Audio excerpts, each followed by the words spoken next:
Les citations drôles et sages de Robert Mugabe, il a été président du Zimbabwe pendant 30 ans. Nous vivons dans une génération où des amoureux peuvent se toucher les parties intimes, mais n'ont pas le droit de toucher le téléphone de l'autre, parce que c'est trop intime. Si le gouvernement trouve des diamants dans ton jardin, c'est les biens du gouvernement.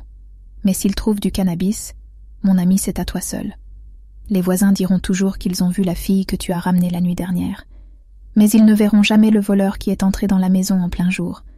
Si ça avait été des Chinois dans le jardin d'Éden, ils auraient mangé le serpent plutôt que la pomme. Des Noirs auraient tué le serpent, mis dans une bouteille et mettre l'alcool dessus. Mais les Blancs aiment trop les fruits exotiques.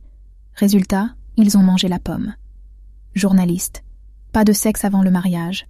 Que pensez-vous de cela, monsieur le président Robert Mugabe? Si c'était véritablement le plan de Dieu, tu recevrais ton pénis ou ton vagin le jour de ton mariage. La vie est semblable à un combat de boxe. La défaite n'est pas déclarée lorsque tu tombes.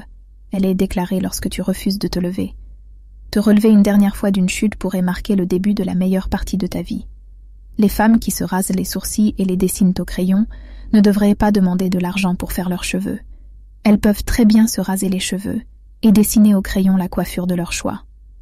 Même si Dieu décide d'inviter tous les humains au ciel en les appelant sur leur téléphone, il y aura toujours des filles qui demanderont « Qui t'a donné mon numéro ?» Être populaire sur les réseaux sociaux, c'est comme avoir le plus gros pénis à la maternelle. Impressionnant mais bien inutile. Même Satan n'est pas homosexuel. Il a préféré aller vers Ève plutôt que d'aller vers Adam. Traitez bien chaque partie de votre serviette, parce que la partie qui essuie vos fesses aujourd'hui essayera votre visage demain. C'est dur d'ensorceler une fille africaine de nos jours.